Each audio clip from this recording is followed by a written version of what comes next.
Muéranse de envidia porque tengo aquí dos cosas muy envidiables y una es Bruno Cardeñosa, aquí a mi izquierda o a su derecha, según de donde me estén mirando ustedes, y aquí su nuevo libro, versiones no oficiales, ahora vamos a proyectar la palabra en grande, que tengo la suerte de tenerlo dedicado con unas palabras muy hermosas que guardo en el corazón porque las dedicatorias de los amigos no son para ufanarse de ellas en redes, sino para guardarlas en el corazón. Así que muchísimas gracias, Bruno Cardeñosa, gran amigo, compañero, capitán en La Rosa de los Vientos de Onda Cero desde hace más de 20 años. Una persona pues que siempre decimos, no necesita presentación, ¿no? Pues sí necesita presentación porque se la merece, ¿no? Creo que es una de las voces periodísticas más irreverentes de la radio española y creo que es una de las voces más valientes y de las que más habla de los temas que a menudo no se hablan. Es un periodista de trinchera, de los que dan la voz a los olvidados, ¿no? De los que no abundan y de los que, bueno, tienen el honor de eso, de dar la voz a los silenciados, a los olvidados y a los que normalmente, pues, no salen en los medios de comunicación y precisamente, pues, da esa versión que no es la oficial o desmiente cuando nos mienten, porque pues hemos llegado a la conclusión ya, Bruno, de que ya en los tiempos que vivimos en el periodismo nos vamos a tener que dedicar a desmentir los bulos y las mentiras para dar las noticias. En vez de dar las noticias, vamos a tener que dar las desnoticias, ¿no? Bienvenido, Bruno. Me ha gustado mucho esa definición. Ahora nos vamos a tener que dedicar a desmentir las noticias, a desnoticiar. Y Correcto. la gente cree cosas. eh, Hay una herramienta para evitar los bulos y la herramienta es el sentido común, esa es la principal. Cuando tú lees algo que no es creíble, y todos leemos cosas que no son creíbles, hay un altísimo porcentaje que sea falso. Bruno, O sea, que si tú ves una foto de que el otro día la vi, una foto de un marinero en un barco pesquero que decían, mirad lo que ha pescado este carabinero gigante. El carabinero medía 2 metros. Hay carabineros de 2 metros. O sea, es que no necesitamos comprobar la noticia para saber que es falsa. el, Y esa pe- noticia, pues es falsa. No hay carabineros de 2 metros, ni de 20 centímetros, si me apuras. el periodismo digital, ¿a dónde hemos llegado? Yo el año pasado hice un curso de periodismo digital con la agencia Reuters y básicamente todo el curso iba de desmontar los bulos de las redes sociales, ¿no? O sea, es que el Sí. periodismo ya es digital y se ha convertido en eso, en redes sociales, ¿no? De cómo detectar que una foto, que no sé qué. Bueno, Bruno. A ti te conoce muchísima gente en España. Es raro la persona que no haya oído tu nombre, que no te conozca, que no haya seguido tu trayectoria. En este canal nos escuchan personas de toda Iberoamérica, de Colombia, de México, mundo hispanohablante, en Miami, en Australia, en Nueva York, en todas partes, en Canadá también, ¿no? Un saludo a todos los que nos seguís y en toda América Latina, ¿no? En tantos hermanos y compatriotas queridos, en Venezuela, nos sigue mucho, en Ecuador, en México, en Uruguay, en Argentina. Para quien no te conozca al otro lado del charco, que también es difícil porque también tienes muchos seguidores allá, ¿cómo te definirías tú? ¿Quién es Bruno Cardeñosa? Menuda pregunta más he hecho. Esa es muy complicada porque no tengo mucha idea de quién soy yo. Yo soy una persona que me fascina lo que hago, que soy muy apasionado y hago comunicación, hago periodismo, hago un programa de radio, fundamentalmente es el programa de radio por lo que se me conoce, hago libros que acompañan esa información, en algunos otros momentos he hecho también revistas, ahora no, y soy una persona que intenta contar aquello que considera que es cierto y es verdad, y hacerlo con pasión, hacerlo con entrega, intentar contar la verdad y la verdad y dar voz a, mucha gente y a muchos hechos y muchas cosas sin tratar de que se conozcan. Luego también me interesan mucho aquellos fenómenos que no tienen una explicación científica y entonces en esa búsqueda, pero en el fondo te mueve lo mismo, ¿no? Que es conseguir averiguar qué hay detrás de la cara B, porque muchas veces la cara A o detrás de la cara A está la cara B de las cosas, en muchas ocasiones, pues esa otra cara de la realidad es la auténtica verdad. Entonces, básicamente, ¿qué soy? Soy eso y soy muchas otras cosas, pero en el mundo periodístico intento hacer eso y llegar a la gente y ser un poquito tocanerices, me dedico a eso.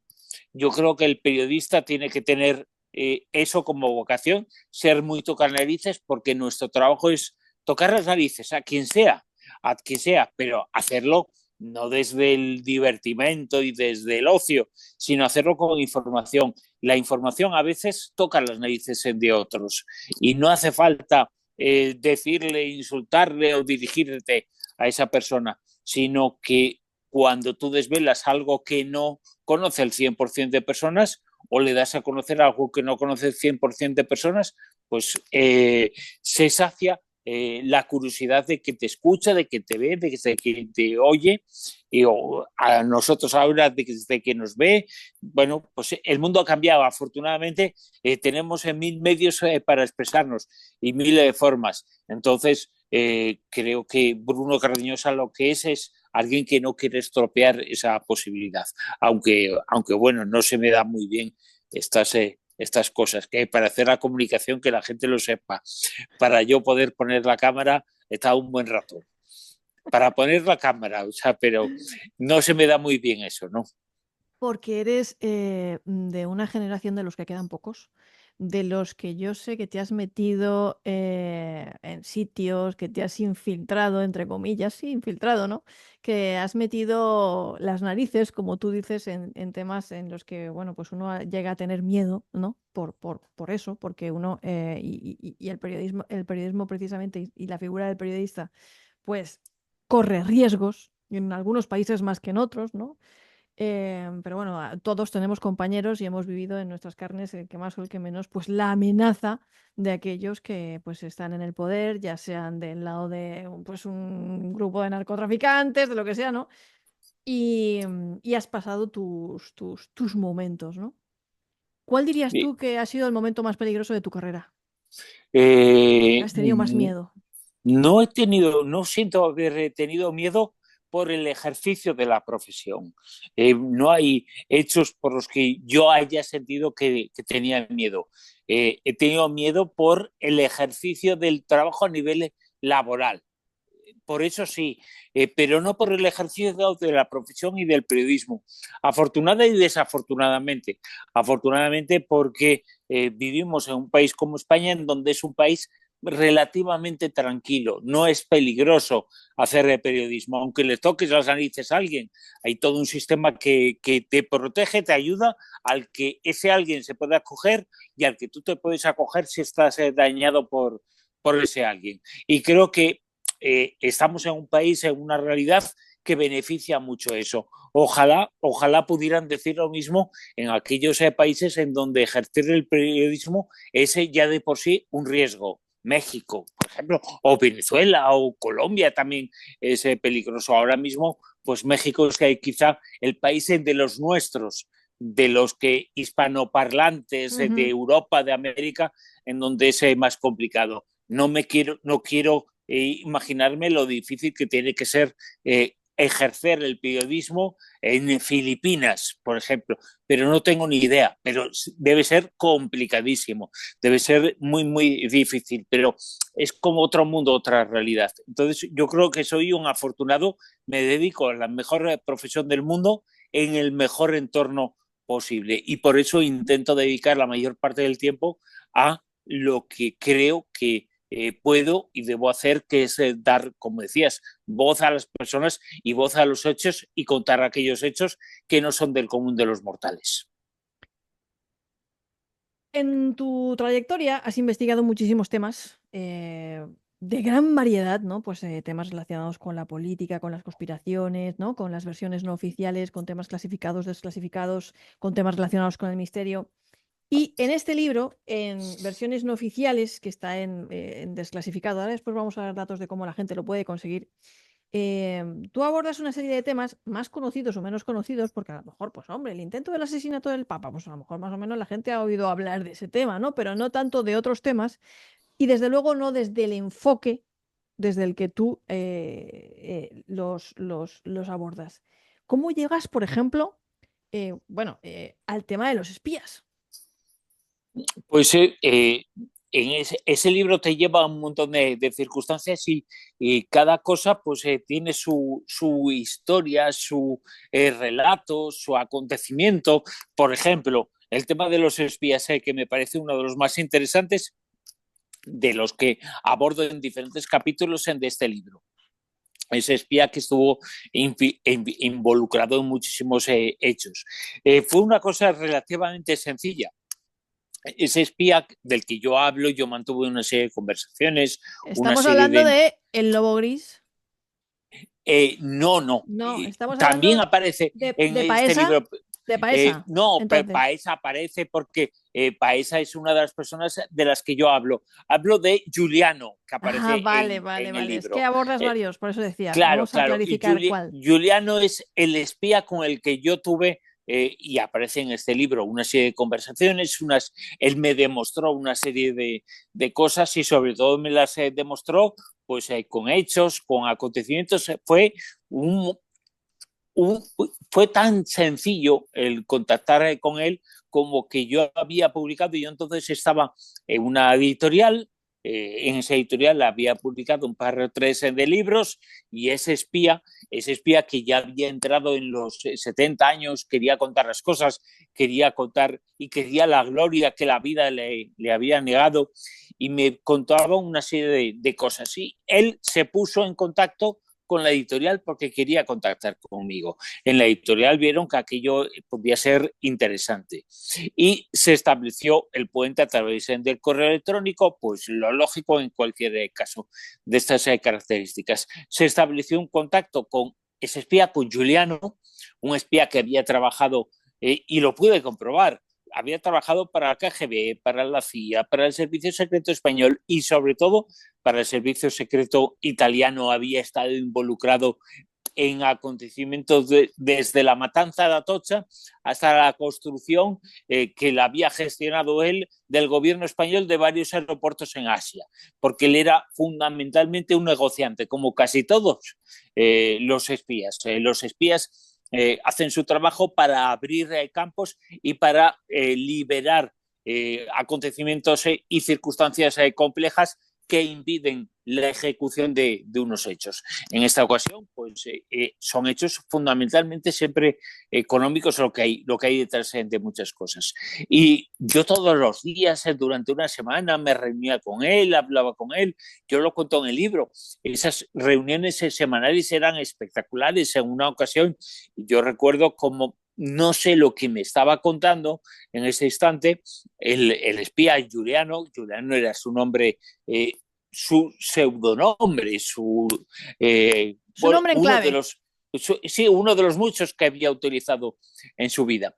Y él, para un poco advertirme ante algo gordo que estaba contando, se retiró un poco la chaqueta para que se le viera perfectamente la pistola que llevaba, ¿no? Entonces, pues bueno, pues hace su trabajo y su ejercicio. Luego quería comentar una serie de cosas. Yo recuerdo cuando desapareció, cuando la última vez que lo vi fue en una calle del centro de Madrid, en la calle, creo que Carranza, en Madrid, muy cerquita de Alonso Martínez, entre la Glorieta de Bilbao. Yo me despedí de él, hablé y me dice, bueno, vamos a tratar, me dijo él, ¿no? Un tiempo en vernos. Y me dice, es que me han mandado a hacer un trabajo, tengo que irme a Venezuela a hacerlo. Digo, ah, vale, sí, sí, hay que quitar del medio a determinado presidente. Y no volví a saber más hasta que falleció Hugo Chávez. Eso es lo que me dijo ese personaje que había estado involucrado en absolutamente todos los grandes acontecimientos mundiales desde la Segunda Guerra Mundial. que es cuando él comenzó a trabajar como espía para el SIFAR, que era el Servicio Secreto Italiano, y luego dio una serie de vueltas. En muchas ocasiones esos trabajos para el SIFAR, para el Servicio Secreto Italiano, estaban en relación a la CIA norteamericana y luego en parte también a determinados grupos españoles, porque él estuvo involucrado en la operación Gladio, en la red de Gladio. Yo lo cuento todo esto en el libro, es una historia fascinante, casi de película, lo que cuento en este trabajo. Y Bruno, él me explicó y me dio una serie de cosas, una serie de pautas de lo que había pasado en la matanza de Atocha, que fue uno de los acontecimientos más importantes, trágico, uno de los acontecimientos que marcó el futuro de nuestro país, que fue cuando una serie de atentados terroristas muy graves ocurrieron en nuestro país y él estuvo en varios de ellos. ¿Por qué? Porque lo que se decía y lo que hacía es que el Servicio Secreto Italiano formaba parte de la operación Gladio, que consistía en generar una serie de dudas sobre la legalidad de determinados hechos, fundamentalmente de la izquierda. Bruno, cuando él te dice, por ejemplo, ahora te voy a hacer más preguntas sobre él, me mandan a Venezuela para quitar de en medio a determinado presidente y tal presidente fallece y hasta que no sale del mapa no vuelves a saber de él. Indirectamente estás sugiriendo que él sugirió o dejó implícito en esas palabras que la muerte de Chávez Claro, él no estaba fue ocasionada por una enfermedad. evidentemente que estaba sugiriendo y estaba lanzando, pero es lo que hacen todos los espías cuando se ponen en contacto con un periodista. Pueden contar la verdad Claro. o pueden maquillar la verdad para llamar tu atención. No me dio ninguna prueba ni ninguna evidencia de eso. Solamente yo lo interpreté en ese momento como que se ha tirado el pistón, ¿no? Básicamente. Pero luego pasó y hubo aquella noticia y bueno, pues me llamó la atención la curiosa consonancia. Luego, todo lo pero Bruno, que a ti te él... llama un espía y que es una cosa que tú lo cuentas aquí tan normal, pero la gente Claro, estará pero diciendo, a ver, no te llama un porque lo espía que todos los quería era, días.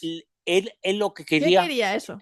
la gloria que la vida le había negado. Él tenía más de 70 años, quería contar, quería ser el protagonista y quería utilizarme a mí para llegar a la gente. Luego no hubo acuerdo porque una cosa es, él quería escribir unas memorias, quería que yo fuera al puente con la editorial y él tenía unas pretensiones que no se cumplieron ni a nivel legal ni económico y ya está. Y él me quería utilizar a mí, pero mientras me utilizaba a mí, había una serie de conversaciones en donde yo tenía que comprobar la veracidad o no de lo que me decía. Claro. Me llamó mucho la atención meses después, meses o incluso 2 o 3 años después del contacto con él, el gobierno español, el español, no estamos hablando de este gobierno, estamos hablando de mucho antes.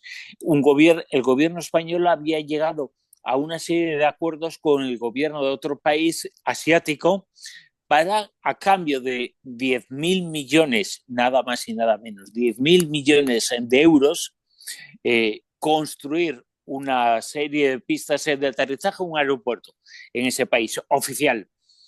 Y cuando en una pequeña noticia que vi en la prensa, muy pequeña, había una referencia a la persona, al empresario que había sido el puente y que había logrado eso para el gobierno español y para el gobierno, en esta ocasión, para un gobierno asiático, la persona, el nombre de la persona coincidía con el suyo, con uno de los nombres que había utilizado en clave y precisamente era en el país en el que él me había confesado que había efectuado muchos trabajos y había llevado a cabo muchos negocios, porque eso era, él hacía espionaje para hacer negocios posteriormente y para conseguir unos beneficios fiscales y económicos. Bueno, pues él llevó a cabo esa negociación entre un gobierno español, entre el gobierno español de entonces y un gobierno asiático. Y esa noticia a mí me sorprendió mucho cuando aparecieron esas noticias, no solamente era que el gobierno español había llegado a ese acuerdo con el gobierno asiático, con un gobierno asiático, sino que el responsable había sido esta persona precisamente que me había contado que tenía muchos contactos en ese país, en el poder en ese país. Bruno, tú eres una persona que ha vivido muy de cerca el tema del espionaje, que ha tenido conversaciones íntimas, podríamos casi decir, con espías como el que nos estás contando.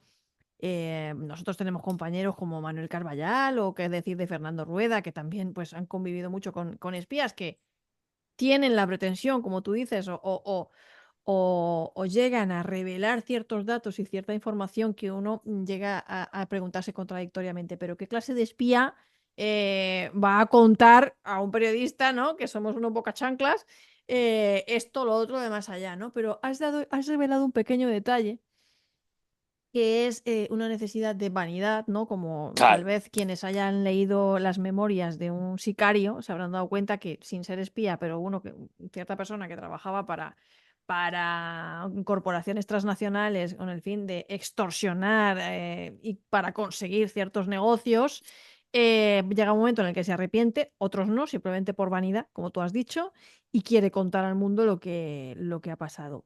¿Cuál claro. sería para ti? O sea, porque es que el espía no es un ser humano normal y corriente. El retrato psicológico de un espía, eh, que al final no tiene escrúpulos, ¿no? O sea, va a Mm. lo que va. Es como una especie de mercenario de lo que caiga. Incluso está el contraespionaje, ¿no? O sea, el retrato de un espía.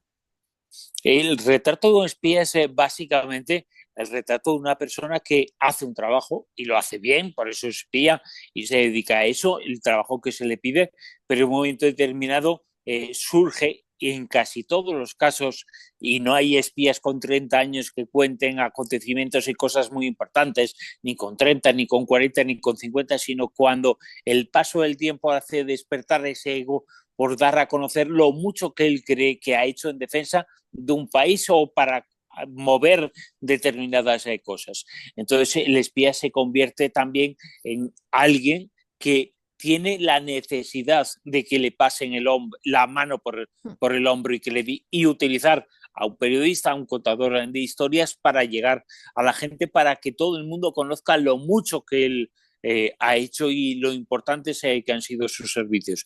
Normalmente los espías también quieren ese momento de reconocimiento. Lo que pasa es que en el contacto con un periodista no solamente se da esa circunstancia, sino que se da también el hecho de que un periodista puede tener una información o puede tener un contacto que le interesa al espía y esa colaboración entre el espía y el periodista puede dar sus frutos o no. Esa información que se le puede dar a un espía a cambio de otra cosa, el espía puede decir, bueno, pues yo te doy esto, pero tú me das lo otro. No hace falta verbalizar ese intercambio la vida es un intercambio de favores. El espía solamente tiene amor por sus objetivos, no por las personas.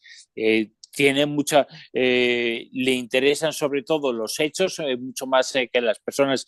Entonces, bueno, pues hay diferentes tipos de personajes.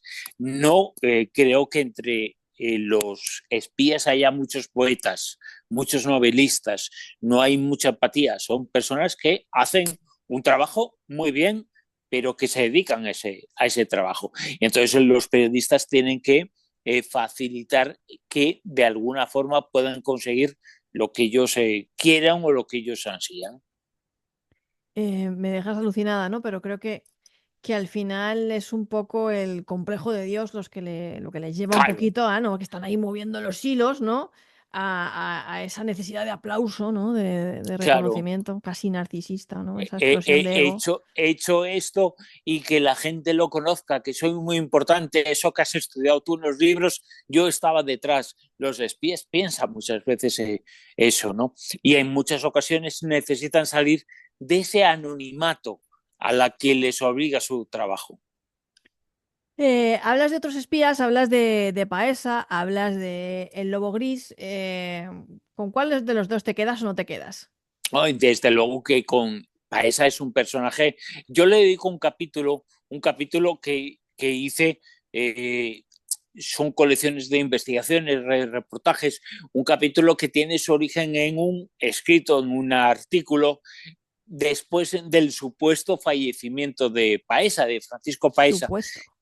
que supuesto fallecimiento de Paesa, que parece que en esa ocasión era cierto y era real. Él murió en algunas ocasiones falsamente, pero Paesa, él se dio a conocer, su historia se dio a conocer, pero no es el comienzo de su historia, cuando todo el mundo se acuerda, ¿no? De Roldán, del jefe de la Guardia Civil, De la Guardia de su Civil caso Española.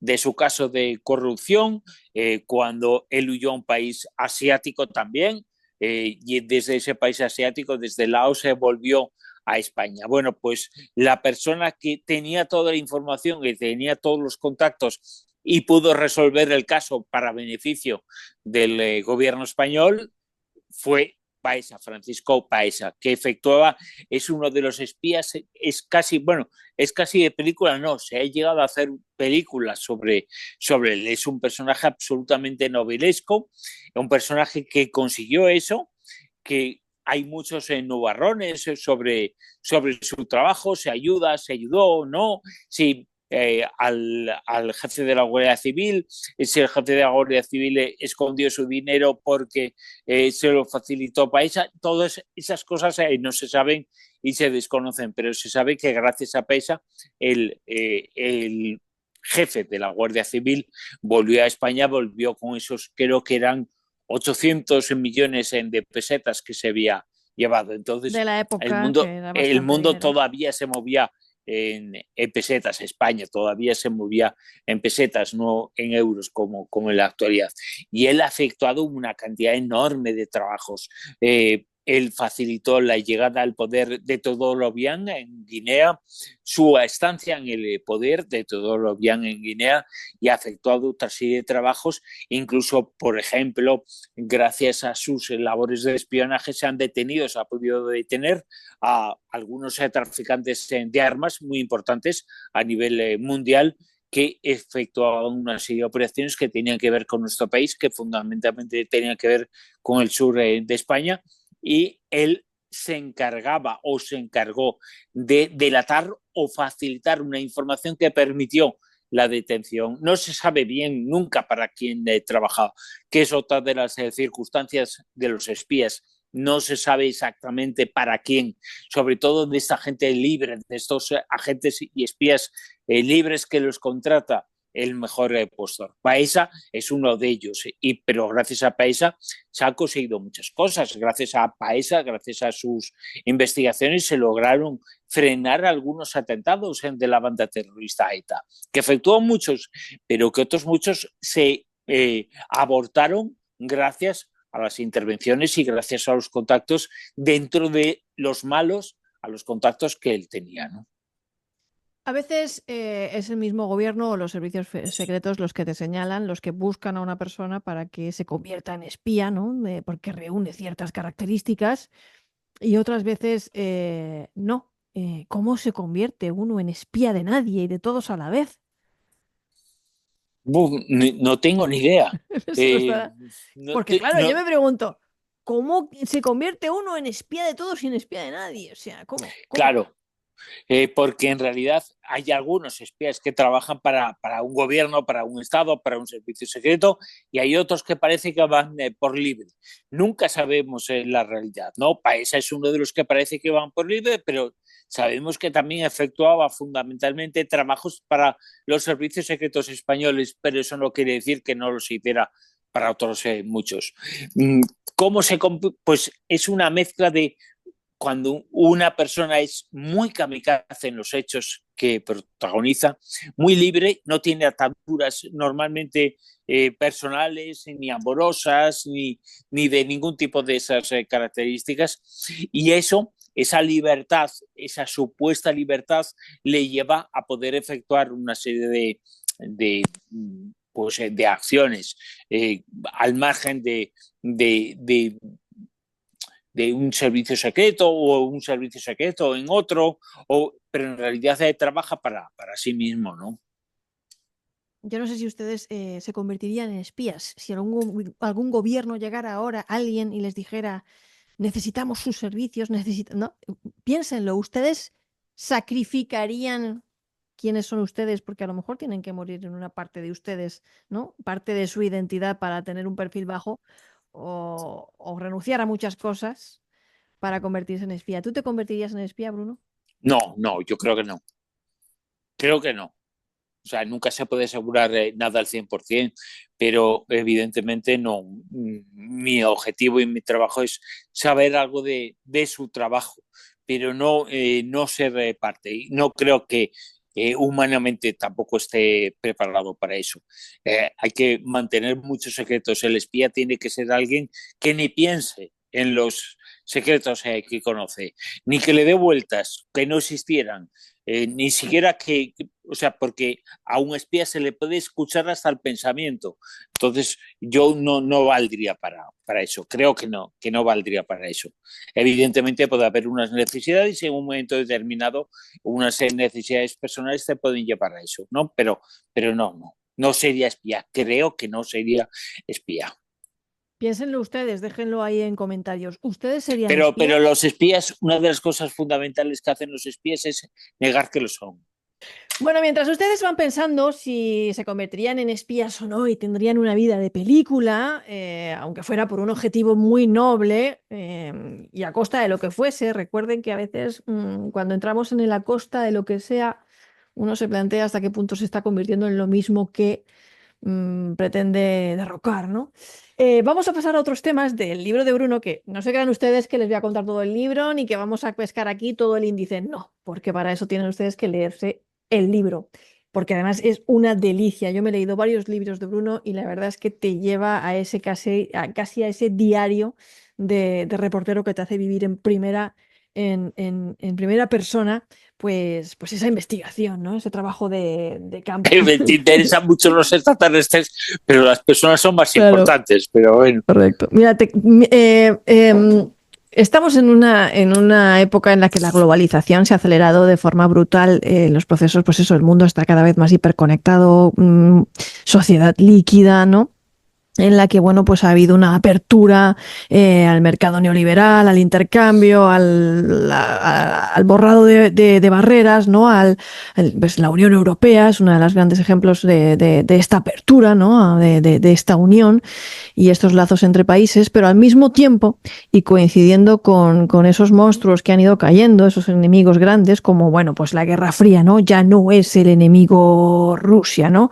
El tema del terrorismo islámico, pues ya no es un interés para, ¿no? Ahí ha quedado demostrado en las tropas de Afganistán, Estados Unidos, cuando se retiró de ahí, decir, yo ya no quiero saber nada de esto, ¿no? Dejamos de tener problemas en países y dejamos de decir, bueno, pues ya no tenemos que hablar de crisis económica en España, no tenemos que hablar de ETA porque ya no es un problema y empezamos a buscar enemigos en casa. Empezamos a buscar enemigos como los inmigrantes, empezamos a buscar enemigos como las mujeres, los homosexuales, yo qué sé, no sé. Enemigos que no son enemigos. Empezamos a inventarnos enemigos, es lo que quiere decir. A inventarnos enemigos. Porque la política necesita, por intereses, buscar un enemigo con el que hacer campaña. Como esos ya no existen fuera de casa, pues vamos a buscar a quién podemos apuntar, que a lo mejor tampoco eran tan enemigos, ¿no? Claro. ¿Crees tú que bueno, que eso ese es el síntoma, ¿no? De esa retracción de decir, ya no quiero esa apertura, no quiero esa globalización porque no quiero, ¿no? Y vuelven otra vez los aranceles y las guerras geopolíticas frías entre Estados Unidos, entre China, entre Europa, entre Estados Unidos, ¿no? Es decir, no, pues le dice Estados Unidos a Canadá, voy a poner aranceles, y dice Canadá, pues te voy a quitar la energía. ¿Hasta cuándo nos vamos a dar cuenta de que no es el camino? Claro, no es el camino por ser un camino de enfrentamiento, un camino en el cual la sociedad, el mundo, tiene una imagen bastante negativa de los nacionalismos. Básicamente una imagen, puede admitir ciertas cosas, pero tiene una imagen, el mundo de los nacionalismos, bastante negativa. Y sin embargo, lo que están haciendo los principales críticos con el nacionalismo son medidas proteccionistas, medidas aislacionistas, que son nacionalistas en el fondo. No son independentistas, pero son nacionalistas. Pero es que poner aranceles a Canadá o a México, como quiere hacer ahora Estados Unidos, eso es nacionalismo. Es prácticamente ponerse un autobloqueo a lo Cuba, claro, pero en Estados Unidos, y decir, Dios mío, te quieres aislar del mundo, no entiendes que tú no puedes sobrevivir sin el resto del mundo. Sí, sí, no sé, es un poco incomprensible. Son cosas que a lo mejor a nivel populista quedan muy bien. Y voy a cerrar la frontera y voy a no sé qué, ¿no? Pegas ahí, te tiras el farol, que luego no lo vas a hacer, y te aplauden, ¿no? Pero luego no puede hacerse realidad, ¿no? O sea, sí, pero mientras te aplauden, hay una serie de personas que están a favor de ese tipo de ideas que en muchas ocasiones son ideas muy lastimosas para la gente y para la sociedad y para las personas. Con el tema de la inmigración en Estados Unidos, gente que viene de Centroamérica y de Sudamérica, se está jugando. Yo creo que se está jugando con las personas que luego han construido y que tienen mucho que decir en cuanto a la riqueza, como los europeos en su momento, pero ahora los americanos, que tienen mucho que ver en la riqueza de Estados Unidos. Estados Unidos es lo que es hoy por hoy, gracias a la población hispana, entre otras muchas cosas, claro, pero también gracias a la población hispana. ¿Cómo poner un muro a la población que te ha hecho grande, ¿no? El mundo está desnortado desde el 11S precisamente, ¿no? Sí, increíble. Por no mencionar que, bueno, Estados Unidos se ha hecho con la gente que emigró de Europa hace unas décadas. Claro. O sea, es que tampoco tiene mucho sentido, ¿no? Pero fíjate, estamos en el continente americano. Me voy a ir un poquito más al sur, a Sudamérica, aunque Estados Unidos piensan que América son ellos solos, ¿no? Y lo demás, pues no será otra cosa, ¿no? Pero esto los latinoamericanos pero les no hace te mucha creas, gracia. eso también es en España no somos, porque cuando dices, cuando hablan de México, por ejemplo, ¿no? Que es con X, ¿no? Pero y todos somos culpables de pronunciarlo mal. Pero cuando dice en Centroamérica, México, en España se dice mucho que te lo enseñaban en la escuela, en Centroamérica, ¿no? No, México es Norteamérica. Claro, con todo lo que significa, con toda la fuerza que tiene esa expresión. Y de la gente aquí no se convence, pues no, es igual de Norteamérica que Estados Unidos o que Canadá, y se nos tiene que meter en la cabeza. Y eso tiene un profundo significado, ¿no? Y que tienen exactamente lo mismo. Bueno, México ocupaba una serie de territorios que ahora son parte de Estados Unidos. Tenemos que darnos cuenta de todo eso, que Estados Unidos es lo que es gracias a América, gracias a México especialmente. México también, cosas le han venido muy buenas de Norteamérica, Europa también muy bien, ha habido un intercambio. Ese mundo globalizado, al final defendemos aquellas cosas con las que incluso en algún momento nos hemos metido, ¿no? Porque nos hemos metido con ciertas cosas de la globalización que eran erróneas, sí, pero al final dices, por Dios, déjala estar. De personas emprendedoras y trabajadoras, en definitiva, que son las que al final pues impulsan la economía de un país, el motor económico de un país. Pero tengo que decirte que conozco un montón de personas latinas procedentes de muchos lugares de Latinoamérica que han votado a Donald Trump, que es lo más incomprensible, y son miembros del Partido Republicano. Y esto es un poco contradictorio, es como al fin, no sé, es como ya el sumum, ¿no? Del sumum y vamos, hay que decirlo, ¿no? Que eso es un poco como, es que no sé, como tirar piedras contra tu tejado. Es que es precisamente eso, son todos presidentes nacionalistas, proteccionistas, esta ola reaccionaria y además muy poco avanzada ideológicamente. Ha habido un retroceso tremendo. Pensar que hay gente metiéndose con el feminismo en Estados Unidos, en América, en Europa. Dice, metiéndote con el feminismo, con la defensa de la igualdad de la mujer. Habrá cosas que a unos les gustan, a otros no, pero el concepto no se puede decir que no es extraordinario, es químicamente bueno. Claro que sí, hay gente metiéndose con eso, pero cuando tú ves el mundo entero está en esa ola. ¿Han votado a Trump? ¿Es incomprensible? Sí, pero también es incomprensible que en España se voten, aunque no sean los que mandan, pero se voten otras cosas, o que en Alemania vuelva el partido nazi con un 15% de intención de voto. Habrá en unos meses seguramente elecciones. Que en Rumanía haya ganado una persona de ultra extremista, o sea, de la ultraderecha, pues está un poquito más allá todavía. Luego ha habido dudas sobre la influencia o no que el presidente de Rusia sea de esos, sea un extremista también de ultraderecha. El mundo está loco, evidentemente, ¿no? Esa tampoco es la derecha. Yo soy el primero que dice el Partido Popular es derecha, el Partido Socialista es izquierda, hasta un punto, ¿no? Pero, jolines, el problema principal que creo que tiene el partido de la derecha en España es su cercanía con determinada ultraderecha que no le beneficia en nada, que incluso está dando argumentos a la izquierda para meterse con ellos. A mí el Partido Popular y el Partido Socialista me parecen unos santos comparados con eso, claro, claro. Hoy en día. O sea, me parecen los más estadistas y los más de ya para mí ya son de centro esos. Sí, o sea, sí, sí. No los considero.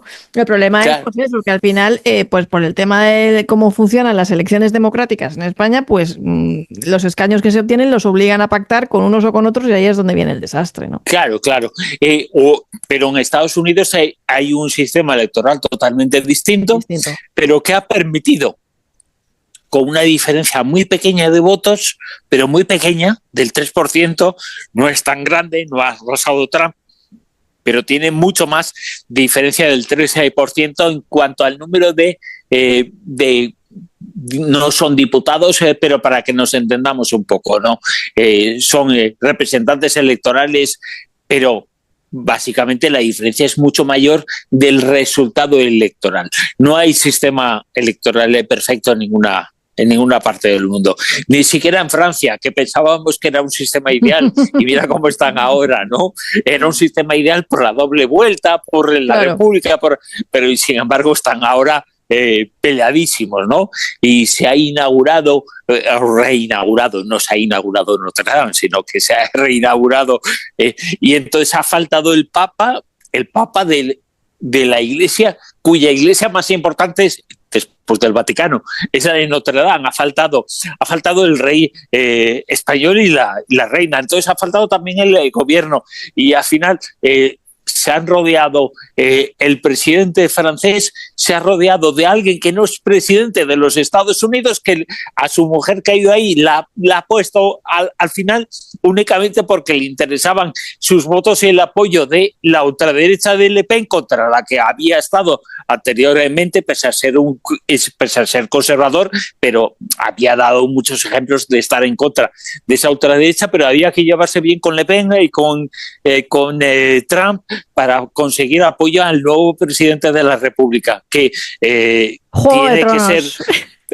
Exacto, vivimos un juego de tronos permanente. El mundo es divertidísimo, está divertidísimo, pero creo que estamos tomando un camino que esperemos que un día nos proteja. Los mundos cambian, las tendencias cambian.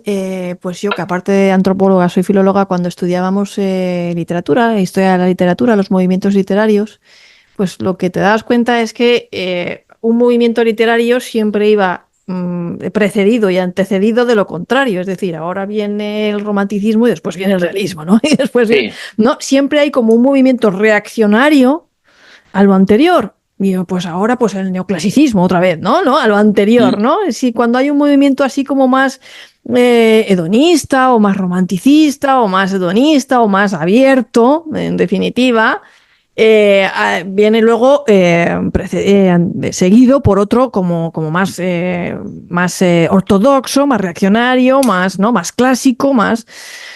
al final la historia de la literatura, la historia del arte refleja un poco pues la historia también de esos movimientos y de esas ideologías políticas que yo pues particularmente desde el punto de vista de la antropología pues lo veo un todo como un juego de poder, de arena política, interesante para el estudio, pero del que hace ya muchos años que me desengañé, motivo por el cual, pues yo siempre digo que espero el día en el que se acaben los partidos políticos y las ideologías y esos miedos y emociones con los que se apela al votante y nos pongan puntos de programas electorales. Y yo diga qué punto de programa electoral quiero votar y qué no, porque no quiero ningún líder narcisista carismático, ni de uno ni de otro lado, ni ninguna ideología que me vendan de ninguno ni otro lado, porque tengo opinión propia, ¿no?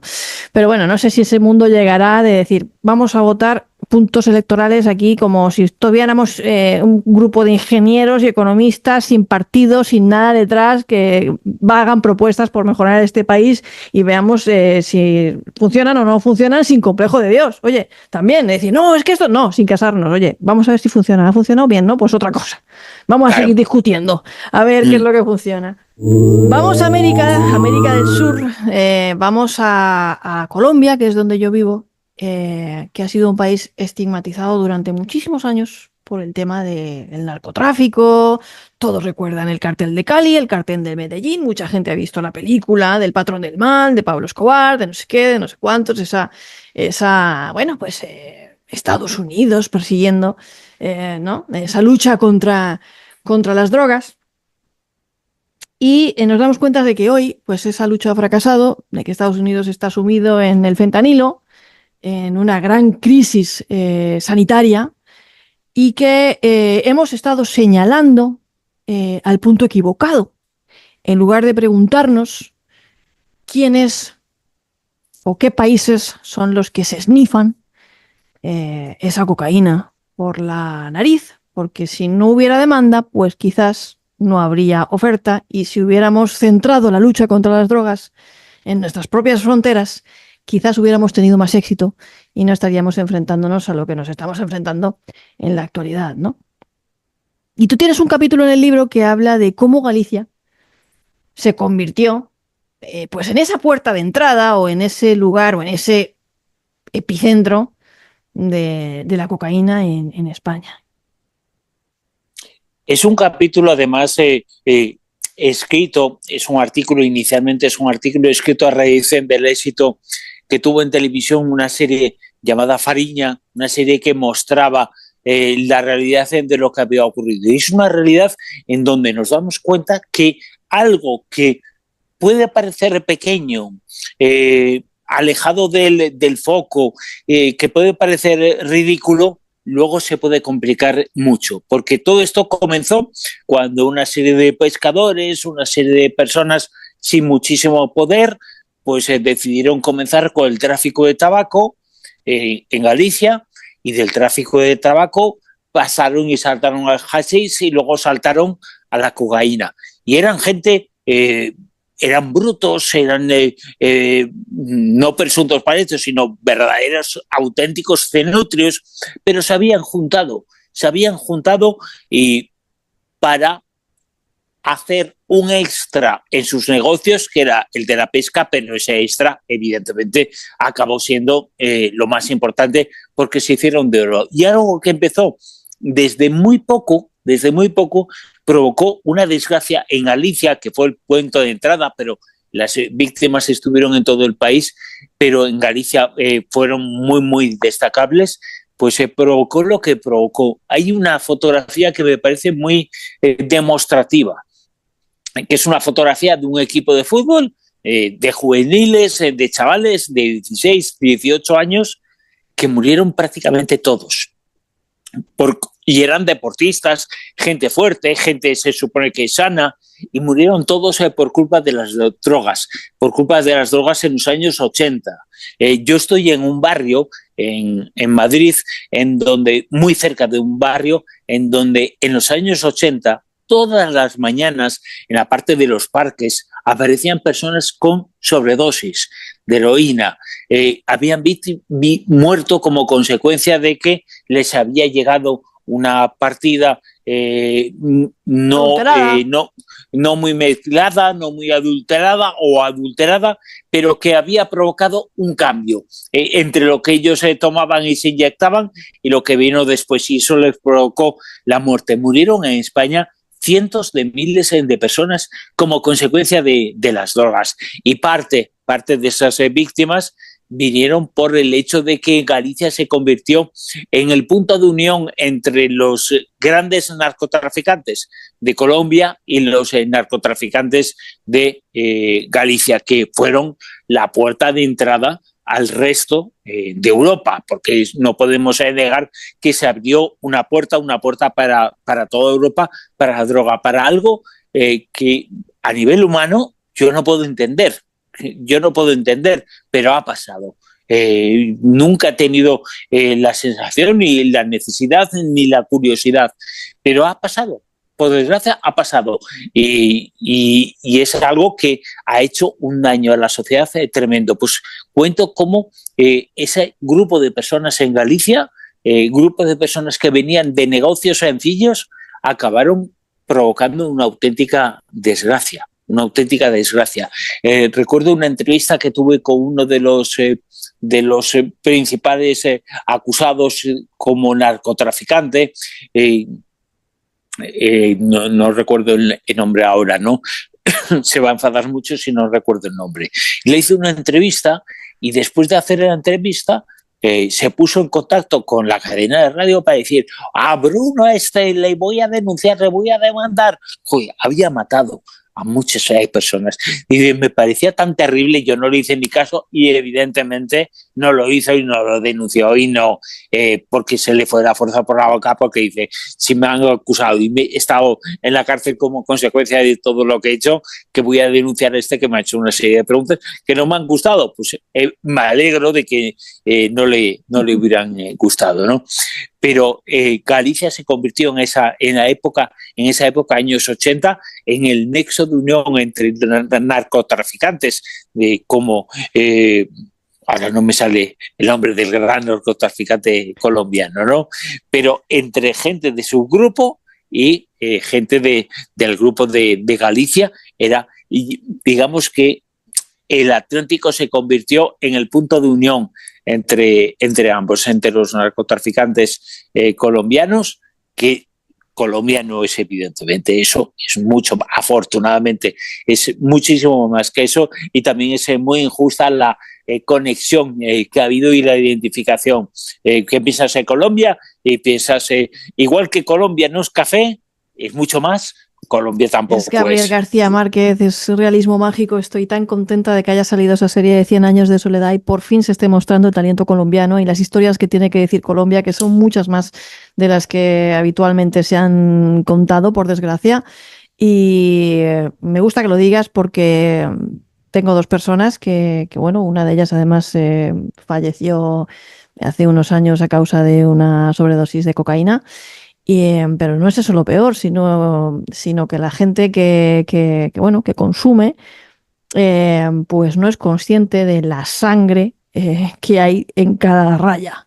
Y la sangre que hay detrás y lo que eso significa en Colombia, que parece que no comemos carne porque no podemos soportar el dolor de los animales, que está muy bien y que no queremos ver corridas de toros porque no queremos el maltrato animal. Vale, pues está muy bien, todo me parece muy bien, pero no nos preocupamos por las personas que en Colombia están siendo masacradas, asesinadas, desplazadas por la violencia. No digo las brutalidades las torturas a las que son sometidas, de los raspachines de coca, de los esclavos de la cocaína, de lo que está pasando en muchas zonas también por el control de las zonas cocaleras, de lo que hay detrás de todo eso, ¿no? Y que no es solo eso Colombia, como decimos, pero sí injustamente se le ha señalado, cuando realmente los que se la consumen son Estados Unidos, Europa y Japón. Sí, evidentemente. Sin clientes como nosotros, entre comillas, como el mundo europeo, no existiría. No existiría. Claro. Y existiría un mundo igual de fantástico, pero sin tráfico de drogas, con lo cual sería doblemente fantástico. Correcto. Mira, poca gente sabe, para que vea la gente también un poquito la variedad de temas que tratas en el libro y porque a mí también me parecen de los más sensibles, ¿no? Historias dentro de la microhistoria, o sea, microhistorias dentro de la historia, como son los campos de concentración en España, de la que tú rescatas una llamada El Superviviente. Claro, yo rescato dos historias. Creo que hay dos capítulos dedicados a este asunto. Uno es el general, que mucha gente desconoce, que los primeros campos de concentración, el de Auschwitz, el Holocausto, la solución final, todos sabemos la desgracia y la cosa tan terrible que fue para la humanidad y para el mundo y para la historia. Fue el mayor crimen que ha sufrido la especie humana a lo largo de su historia. Pero los campos de concentración, los primeros, fueron en España, existieron en España, no mucho ¿Cómo allá? antes de la Guerra Mundial, y construidos en parte, algunos de los constructores eran miembros del partido nazi en Alemania, que estaban, dice, vamos a ensayar en España, igual que ensayaron otra serie de cosas, vamos a ensayar en España los campos de concentración.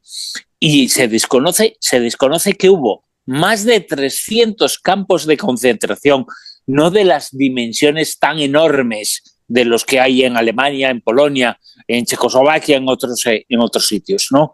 Pero no de esas en dimensiones, pero había más de 300 campos de concentración. Y el primero de ellos, uno de los más grandes, el de Miranda, en Burgos, tenía capacidad para más de 5.000 personas.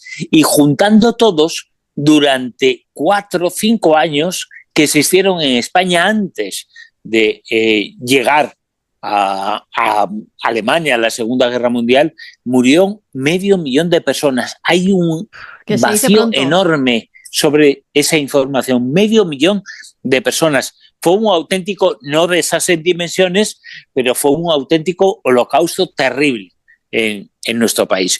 Y una de las personas que estuvo en esos campos de concentración, que fue llevado a varios, que vivió escenas e imágenes que son idénticas a las que se vieron después en Alemania, es este personaje que llamo el superviviente, que falleció, creo que es el año pasado, con 100 y pico años, pero que estuvo en varios campos de concentración, en Zaragoza y en León, fundamentalmente, que se utilizaban, no se construían la mayor parte de campos de concentración, se utilizaban elementos que ya existían. En el caso del campo de concentración de León, se utilizaba una hospedería que ya existía como campo de concentración. Ahora es otra cosa que sigue estando vinculado al mundo de la hospedería, pero completamente distinto. Es el Parador pues, Nacional. No sé si me alojaría yo ahí, me encontraría algún fantasma.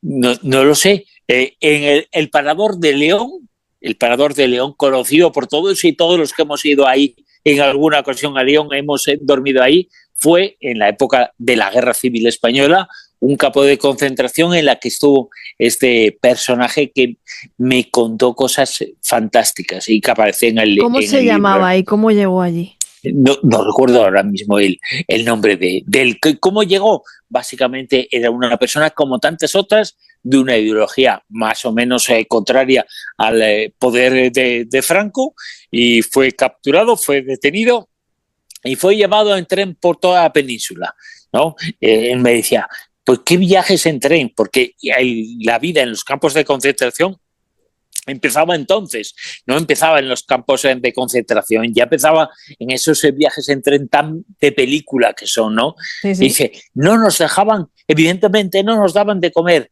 no podíamos ni hacer pis, pero evidentemente hacían pis. Dice, claro. ¿Cómo hacías pis? No me hagas que te lo cuente. No me hagas que te lo cuente. Es que contaba una serie de cosas y luego explicaba cómo por las noches los carceleros, las personas que se encontraban al frente de los campos de concentración de la represión, con la oscuridad de cada noche se ponían a disparar, se podían utilizar sus armas, y eso creaba un pánico en los asistentes tremendos, unas huidas tremendas, y luego el día siguiente pues a quien había protestado le tocaba tirar la nuca. Eso ocurrió en nuestro país. Nos enseñaron que no somos nada. Lo titulas un poquito, que recoge sus palabras, Josep Sala. Josep Sala, que esa es una foto de cuando él era un chaval, porque él fue a los campos de concentración con 25 años. Falleció hace cosa de un año, con 100 y pico años. Josep, y fue una de las entrevistas que mejor recuerdo y más bonitas que he hecho, pese a lo que contó pese a fue la muy dureza duro, de las ¿no? palabras, ¿no? Claro. Mm, Yo tenía una profesora en la universidad, Paz Moreno Feliu, que hizo unos trabajos etnográficos sobre los campos de concentración de Auschwitz y en, bueno, varios campos de concentración, que básicamente lo que hacía era aplicar el tema de los ritos de paso al tema de los campos de concentración, ¿no? Y de cómo llegaban allí, o sea, cuáles eran los rituales de paso para deshumanizar a esas personas, para que no fueran consideradas como humanas, básicamente, sí. a esas personas que entraban a los campos de concentración. Y ella decía que, bueno, cuando muriera seguramente la última persona que tuviera la memoria, llegarían los que empezarían a negar, ¿no? Eh, que ya hay voces, ¿no? Que niegan el holocausto, desgraciadamente. Y cómo, bueno, y estas personas que sufrieron mucho, pues síndromes postraumáticos, que se sintieron culpables por sobrevivir, como en el caso de Josep Sala, pues muchos de los que sobrevivieron se sentían culpables por sobrevivir, la gente los acusaba de por qué no se habían revelado, ¿no? Ujú. Y también pues pensaban en, ¿no? En los que habían, se habían quedado atrás y ellos habían sobrevivido y la altísima tasa de suicidio entre las personas bueno, que sobrevivieron a un campo de concentración, pero no sobrevivieron mentalmente a la experiencia, Claro, ¿no? Y acabaron evidentemente. quitándose la vida. Mm. Como no todo va a ser malo en esta entrevista y que la gente vea que también hay esperanza, me gustaría que acabáramos con el capítulo que quizás para mí es el más bonito y positivo de todos. Y es una historia muy relacionada con lo que estamos hablando y se llama La madre de todos. ¿Quién era la madre de todos? Pero es que la madre existía, la madre es como se conocía en un pueblecito de Ourense, el pueblecito que tuve la suerte yo de nacer allí, a una persona llamada Lola Touza, ella y sus dos hermanas. Ella trabajaba, eh, le llamaban entonces el kiosco, pero no es el kiosco lo que entendemos por un kiosco, sino que el kiosco estaba en la estación, que era la estación de tren de ferrocarril de esa zona de Galicia, muy importante, con muchísimo tráfico, y el kiosco era el local en donde vendían rosquillas y otra serie de cosas que vendían sobre todo a los pasajeros de los trenes. Eh, esa estación y todas las de esa zona eran muy importantes en esa época porque en esa zona de Galicia llegaba mucha gente que venía de los campos de concentración en Alemania, se convertían en mineros, en trabajadores, porque ahí existían una serie de minas muy importantes, minas que tenían sobre todo wolframio, que era un mineral que se necesitaba para construcción de armamento nazi y porque esa protección que daba el wolframio hacía que fueran casi indestructibles los tanques, cualquier arma que utilizaran contra el enemigo. Y Hitler necesitaba wolframio y necesitaba acuerdos con el gobierno español para poder mandar a esa estación de tren y a otras de las zonas, trenes que venían desde Alemania, trabajadores, mineros, gente que se pudiera utilizar para trabajar ahí. Luego mucha gente también de la zona trabajó de forma legal, pero para eso, ¿no?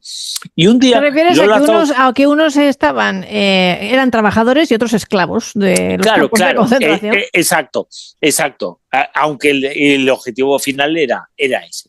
Y un día Lola Touza, que se le hizo de noche, y paseando por la estación de tren de Rivadavia, ya había pasado el último expreso con las últimas personas, muchos venían no venían de Alemania directamente, sino que hacían la ruta porque venían por Francia, por Portbou, atravesaban toda la península y llegaban también a esa zona.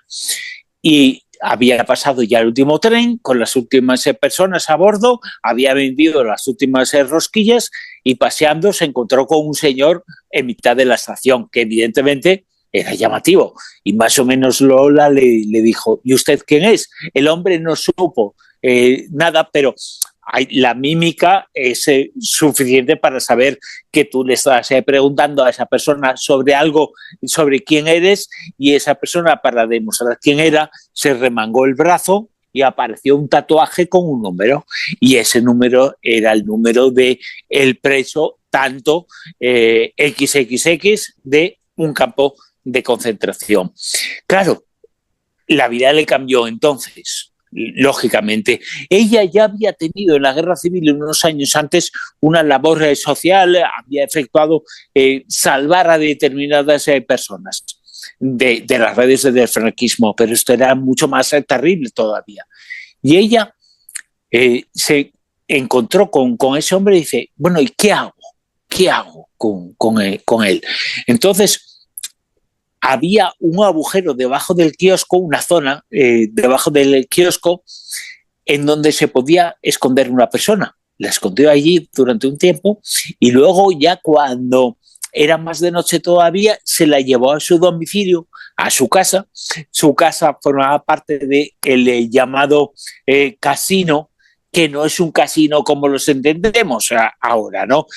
Básicamente era un bar, era el bar más importante de ese pueblo.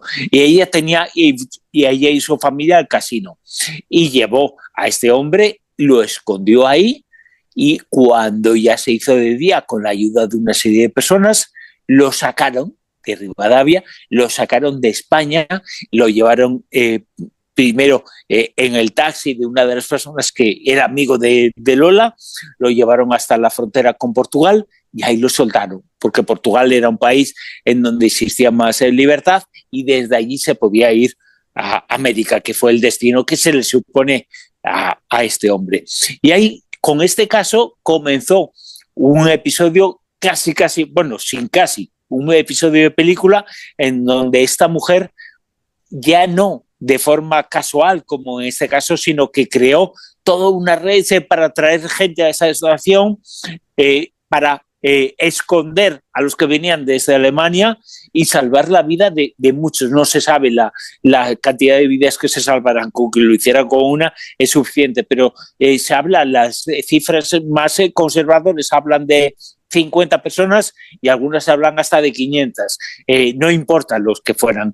La cuestión es que un grupo de 5 o 6 personas se pusieron de acuerdo para rescatar a futuros trabajadores de esas minas que venían de los campos de concentración y los sacaban escondidos con la situación que había en esa zona, con muchos agentes de la Gestapo, muchos agentes de la Guardia Civil. No era sencillo esa labor para ellos, pero lograban sacarlo, salvar con ellos los 10, 12, 14 kilómetros que había entre ese lugar y Portugal, y ya dejarlos en Portugal para que iniciaran desde allí hacia América una nueva vida. Y salvaron así la vida, y me parece una historia preciosa, salvaron la vida de muchísimas personas. Y es una Slinder española, pero hubo muchas personas en España que formaron parte de redes de estas características, algunas de ellas incluso unidas, porque se sabe de aquí del dueño de un bar, aquí en Madrid me refiero, del dueño de un bar que colaboró, que era un médico de Vigo, pero que trabajaba aquí en Madrid y colaboró en la salvación de mucha gente, pues ese hombre parece que estaba en la misma red en la cual también estaba ella. Nunca se va a saber las uniones que había entre todos ellos, pero hubo en España mucha gente que ayudó a que la vida de algunas personas se pudiera salvar. Y es una de las historias más preciosas que yo he conocido. Es una historia brutal, es una historia fascinante, muy documentada, de las que más me ha gustado del libro, que me resulta difícil decantarme, ¿no? Pero creo que al final me quedo con esa, porque... Y yo también, porque es muy positiva, claro.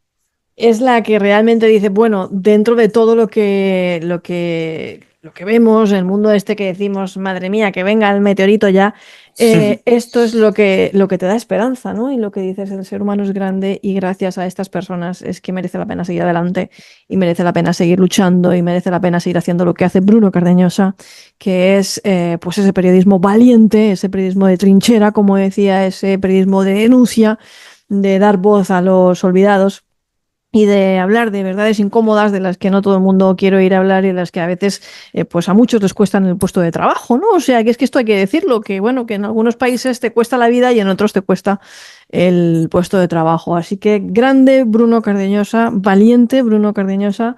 ¿Dónde puede encontrar la gente tu libro y dónde te pueden encontrar a ti? El libro es muy fácil, es un libro que solamente se puede encontrar en una página web. Es una historia que hemos creado una serie de gente. No deja de ser un libro de autoedición, y eso que está hoy trabajado para algunas editoriales muy importantes, pero este es un libro... este y el anterior, que es la primera novela, es un libro absolutamente libre, es un libro libre, todos los libros deben ser libres. Y entonces, yendo a esa página web, que es www.desclasificado.com, ahí pueden conseguir el libro, encargarse, desclasificado.com, ahí está toda la información. En redes sociales, en Twitter, en Blue Sky, en TikTok también están los enlaces en directos a poder conseguirlo, desclasificado.com. Ahí está ¿Y tus la redes posibilidad. sociales? Y en mis redes sociales están los enlaces, ahí me pueden encontrar. Yo creo que estoy en todas las redes sociales, En o Blue en casi Sky todas. estás también, estás También Bruno estoy, Cardeñosa, claro, en TikTok. en, en X, estoy en X, que es la antigua Twitter, que me parece que va a ser la Twitter de toda la vida, y en Blue Sky, en Facebook, evidentemente, en Tris, en Instagram, evidentemente. Bueno, en TikTok, ¿me queda alguna? Pues no, pero aparecen algunas más. El mundo se está complicando, se está enredando en Demasiada demasiadas red. redes. Sí, sí, sí. Yo Y al creo que final, vamos a volver al método tradicional al final. sí, sí, sí, sí, sí, sí. Y creo que ojalá en parte sea así. Si nos damos cuenta, el mundo es fantástico, lo que ha evolucionado a nivel científico y a nivel técnico.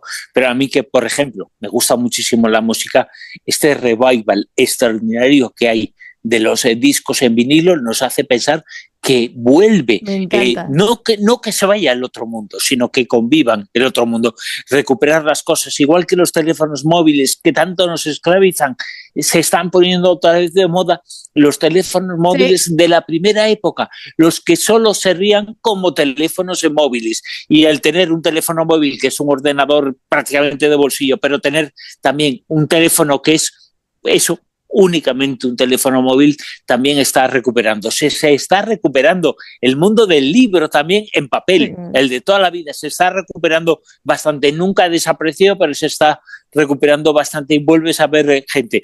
Yo creo que sin olvidarnos lo fantástico que tiene el progreso, no nos tenemos que olvidar de ese mundo analógico. Y ese mundo analógico no solamente se está resistiendo a irse, sino que una de las cosas buenas de este tiempo de tribulación, es que algunos mundos analógicos están volviendo un poquito, no van a ser lo que fueron, pero resistiéndose a desaparecer. Así que ojalá un día volvamos a pegar sellos en un sobre, ya sería estupendo. Bueno, mientras llega ese momento, que por lo menos podamos seguir teniendo a Bruno Cardeñosa, que nos dejen esto, nos dejen esta posibilidad de compartir con ustedes este momento.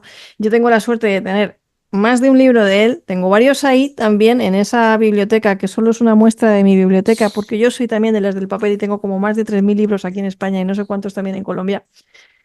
Eh, la Luz sabe que he vivido los 80 y he vivido la ruta del bacalao en los 90 porque mirad cómo está ahí en plan discoteca haciéndome luces chunda, Sí, chunda, sí, chunda. Ahora mismo eso viene Chimo Bayo aquí. es una luz analógica, porque ahora se ha puesto de moda las luces LED que no hacen eso, directamente se funden. Esas por lo menos avisaban. Claro, a juego con mis dos mesas de vinilos, que también los tengo y me encanta mi colección de vinilos a la que le tengo muchísimo cariño. Y bueno, pues que siempre son épocas que nos producen mucha nostalgia. Yo pienso que Bruno y yo somos nostálgicos hasta la médula. Y había cosas muy bonitas cuando no habían estas cosas, que estas cosas también tienen cosas muy bonitas. A ver si encontramos un punto medio. Un punto medio. Claro, que esa frase dice mucha verdad, esa frase que dice algo así, yo creo que es una representación mucho del mundo que tenemos. El mundo dejó de ser libre cuando le quitaron los cables al teléfono. Entonces vamos a recuperar un poquito de ese mundo que nos ataba a la realidad. Bueno, mientras tanto, mientras no podamos acompañarlos por cable, les vamos a acompañar por aquí, por esta ventanita al mundo, por este podcast, por este video podcast, quien nos esté viendo en YouTube, en nuestra plataforma de YouTube. Algunos nos están escuchando en Evox, otros en Spotify, en Apple Podcasts. Bruno Cardeñosa, pues lo tienen ustedes todos los fines de semana en La Rosa de los Vientos de Onda Cero. Allí nos tienen también pues a todos los amigos que colaboramos en el programa, que somos una pandilla, un parche, como dirían en Colombia, muy bonito todos los fines de semana. Nada más decirte que gracias por habernos brindado este ratito, por habernos acompañado, por haberle puesto voz, historias a todas estas cosas que hay que seguir recordando, que hay que seguir divulgando. Y gracias, Bruno, por escribir este libro y espero que vengan muchas criaturas más, sinceramente. Oh, con toda seguridad que vendrán muchas más, que vendrán infinitas en editoriales normales, en cosas raras como esta, en como vengan, vendrán más. Ninguna para rico, pero vendrán. Entonces seré rico en cuanto al número de obras publicadas. Y ese es el objetivo, por lo menos, dar a conocer cosas. Y muchas gracias a ti, a todos los que has mencionado, porque La Rosa de los Vientos es lo que es, los presentadores hacemos nuestro esfuerzo, pero sin los colaboradores entre los que estás, sin las personas que ponen voz a las diferentes secciones, sería imposible. O sea, nada sería posible sin vosotros y sin vuestra ayuda. Pues muchas gracias a todos vosotros que estáis ahí escuchando. Si os ha gustado, dedito para arriba, siempre dedito para arriba, comentarios, siempre. Y una noche más, solo decirles a todos ustedes que se les quiere mucho. Buenas noches.